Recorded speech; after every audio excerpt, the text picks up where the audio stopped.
I want to take a couple minutes to just explain the parts of the GPS unit and how to go about using it. So I just set up a little diagram here, bear with me, that shows parts that are important to us. So this button here, which is I call the Lightbulb button, it is on the bottom on the right side.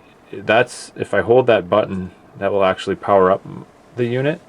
So I can hold that button on to turn it on and hold it for a few seconds to turn it off.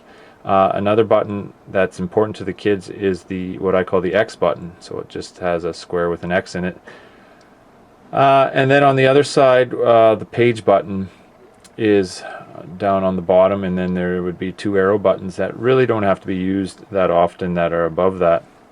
On the front of the unit is more of a toggle switch, which can be used to move up and down, and then to select you simply push down on the button.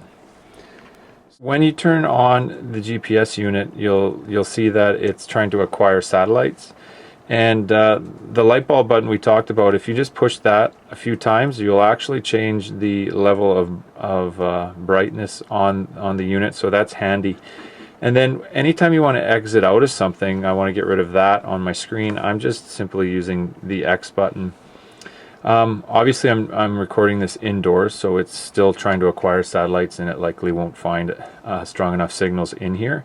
So I'm just going to X again till I get to what is called the main menu. So when I work with my main menu, there's all kinds of icons on the main menu. I tell the kids it's like your desktop. And as you can see, I'm just pushing the sides of the mouse, the toggle, to move where I want to go. And then when I find something highlighted like find, I can just push down on that and it will select that. And again, if I'm in a window I don't want to be in, I can just simply X back out of that. In other videos you'll see that really the two icons we use are mark and find. So I'm just going to mark a couple on here just to show you something with regards to deleting waypoints. Everything we mark is a waypoint, it's coordinates, it's put in, and we can go find those waypoints by going find and then hitting waypoints, and in this case I have 3 on there. When you go to use this for the first time with the kids, you probably want to delete everything that's on the GPS already, because these could be coordinates that aren't related to your experience. So simple way to do that is to hit the page button once when you're in the waypoints page, and what that does is bring up a screen, and on that screen there's the option to delete. So I select delete, and it asks all symbols. I say yes, and then it asks me one more time, do I really want to do this? I hit yes. So now if I go to look for waypoints, there would be none found. Again, I can exit back to my main page, and I can simply move around as I wish. A couple other neat features. This one here is the stopwatch feature. I can start my stopwatch. I could have this being used with the kids, so I could say, okay, you have 7 minutes. I want you to walk for at least 4 minutes before you mark this cache, and while that time is running, I can just exit back to my main screen. I could actually go and mark something.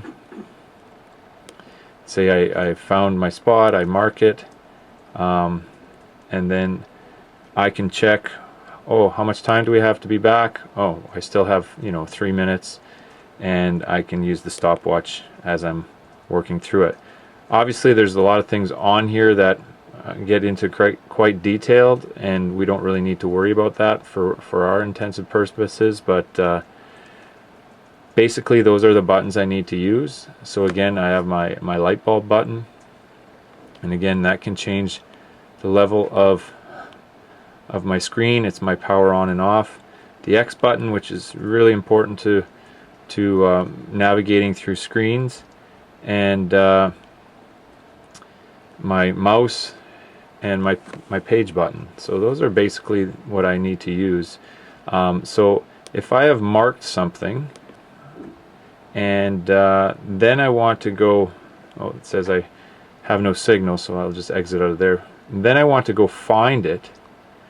Alright, I go to find waypoints. I select the one that I'm trying to find, and I could rename them if I wanted to. And then I would hit go to.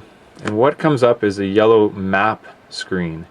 And this is important with the kids. We don't want to use this screen with the students. So when that part comes up after they've hit go to, if we hit the X one time, we'll have a compass. And obviously in other videos you've seen the numbers come up and the red arrows. We don't have satellite connection in here, so thus you don't see that right now, but you've seen that in other videos and you know how that works.